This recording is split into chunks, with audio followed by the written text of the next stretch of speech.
Hey fellow Outriders, it's Angry Turtle and I have another build for you. This time is update for my Pyromancer DoT build, burn build that I did a budget version before. Now how it works with some tier 3 mods, and don't look on those bullets, as I know that a lot of people do not like to watch another weapon video. It's not a weapon build. Magic bullet skill here is only used to apply burn. It's a burn build, and let me show you what I'm currently using. And about the skills, Feed the Flames, Ash Blast. This is for crowd control, and as well applying ash on enemies will boost our damage, as we have proper mods on our armor to boost damage. And skill tree, Volcanic Rounds. The only reason here, it's to apply the burn on all the enemies, and it's perfect because those bullets penetrate enemies. Then it's very easy to spray area and apply burn to everyone. And I wanted to swap and start using overheat. Unfortunately, I will show you in the moment when we go into the armor mods. A lot of armor mods related to this is broken, and I drop it and go back to my Ash Blast. Now, the skill tree is, I think, about the same. I wasn't doing any changes in here, then just quickly over the skill tree. Then obviously anomaly power boosts our burn damage, then we go for that, and burn is considered skill damage, therefore this is boosting its damage as well. And more damage, more damage, more damage, more burn damage, more damage, and here we are taking a little bit of resistance as we don't need more skill leech. I already have armor pieces with skill leech, then this is not necessary. If you don't have armor pieces with skill leech, you will go for that. Then more anomaly power, and that's our defensive perk, Phoenix. It's very good because you can play much more offensive, much more brave, and run on those enemies, as you know that nothing will happen. If you make a mistake, you will just be reborn, and that's all good. Then resistance piercing, that's very important. More damage versus elites and more damage overall. Then we go here, and again more damage, a little bit more health, more damage with burn.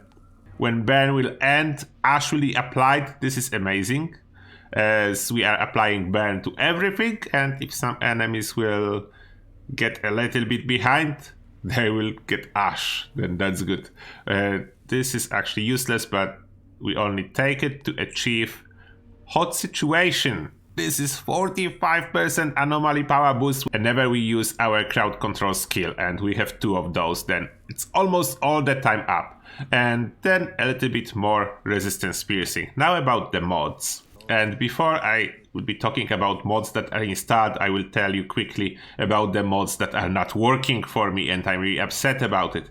Like Blacksmith, the mod for overheat. Each status condition consumed by the skill grants 50,000 armor for 8 seconds. Unfortunately, I'm getting, regardless of how many status conditions I'm consuming, I'm only getting 50,000 armor. And I'm getting more than 50,000 armor maybe like once in 10 tries, then I'm getting always 1 stack, regardless how many status effects are consumed. Then another one, this, I was really hoping for this Phoenix Force. An additional 6,000 anomaly power per status consumed by the skill for 8 seconds. Supposed to stack up to 10 times, but again, regardless of how many status effects I consume with overheat, I'm only getting 6k anomaly power. It does not stack to anymore. I'm so disappointed, as this supposed to be a key part of my build. I wanted to use overheat instead of Ash Blast, but okay, not the case then. We'll swap when they fix it, but for now, that's what I'm using. I'm using Unstoppable Force to increase anomaly power, but 50% of resistance piercing. Twice as hot, that's one of the key perks in here. Then we have bullet absorption, as we need to somehow regenerate ammo to keep marking enemies. Then Feed the Flames serves this purpose.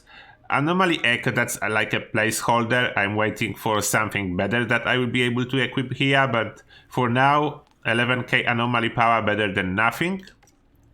Then we have extra anomaly power whenever volcanic rounds are active. And Captain Hunter, that's a key one, because we really need damage versus bosses. That's the weakness of this build, single target damage. Therefore, we are trying to compensate with all the possible mods. Then we go for gloves, and we're using Ashen Boost, as Ash is almost constantly applied on enemies than we wanted. And Bullet Kindling, more damage versus burning enemies. All our enemies will be burning with this build. Then, yeah, that's a no-brainer. Then we go the last two mods. No resistance against the fortified. This one increases our resistance piercing by half of our armor piercing, and we are using weapon with armor piercing. And then damage absorber, that's our only defensive perk in here. If you want more, you can apply like additional defensive perk. If you will feel too squishy and too dangerous, you can easily replace Anomaly Echo for some other defensive perk. About the perfect stats on gear, that's Anomaly Power, Status Power, and Skill Life Leech. Now the weapon, we are using Fortress and Death Chains, and this is the amazing combo to increase our damage versus bosses. It's Status Power, that's what's necessary here, as our build is based on the Status Power, then that's a main skill. And Armor Piece, just to be transferred into resistance piercing with armor mod. Then that's how it looks like. Now let me show you in practice how this build works, and we'll try to do the camp plant. It's quite difficult map, but should be possible. And now how we play this build, we activate our magic bullets, we try to tag enemies as quick as possible, and we use any of our crowd control skill first to apply this extra damage bonus. We use melee skill as often as there is nothing else to do, because whenever we use melee skill, it counts as a skill and twice as hot will be triggered. And keep using all your skills, like we keep Ash skill itself for the moment when there is like a lot of enemies, and it's perfect to just immobilize them all and simultaneously increase our damage versus them.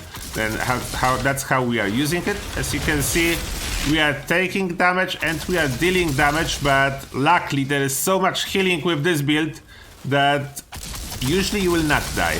And if you die, you have Phoenix that will auto-revive you, then you should be just fine with that. And all these crowd control perks, this stuff helps tremendously with all those enemies. Look how fast you can put them down. On something left behind. Who's left? Get out. Okay, we're losing time. That's not good. This map is very demanding on time. And bosses, you always try to focus them as much as possible to apply your death chains. You want death chains on bosses as much as it's possible. Then you basically just fire your gun and keep using skills like melee if possible. As you can see, I'm using melee a lot. That's for pure purpose of tagging enemies. As after you tag them with burn, then you use melee. Then melee skill will do damage thanks to twice as hot mod. This twice as hot mod is amazing. Then you want to utilize it as much as it's possible. Whatever skill you are using, twice as hot is doing damage.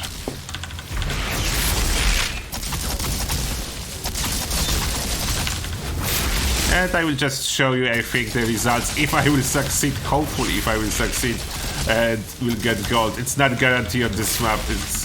It's not an easy map, but we'll see.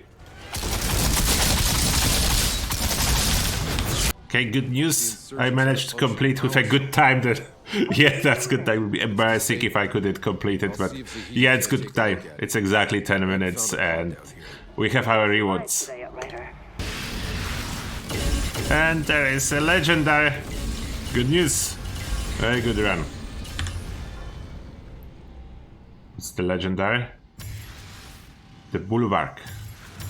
It's not perfect, but it's something. Okay, and now let's take a look on the damage breakdown. And of course it's a burn build, as I said, almost 100 million damage with burn, and then it's accompanied with damage from death chains and twice as hot mod. Then majority is burn, those two mods are the secondary damage source, and anything else it's barely doing anything. Then it is a burn build, it's damage over time build. It's perfect to play on a team as you are not reliant on killing anything. You soften everything though, and you can easily apply debuffs as well if needed. Then this build is perfect solo and on a team, and if you want to make it tanky, you can make it really tanky. Then here you go guys, that's the build after some upgrades. I know that a lot of you enjoy the budget version, that slightly boosted version with slightly higher mods. Of course, it's not a power level of a carry set, but still incredibly powerful. Almost every single map you can do gold. I still cannot do gold on Boomtown so far, then yeah, I'm a little bit too slow on Boomtown. But apart from that, every map is going to be gold. Yeah, then let me know what you think. And now as always, thank you a lot for watching, and see you guys in the next one.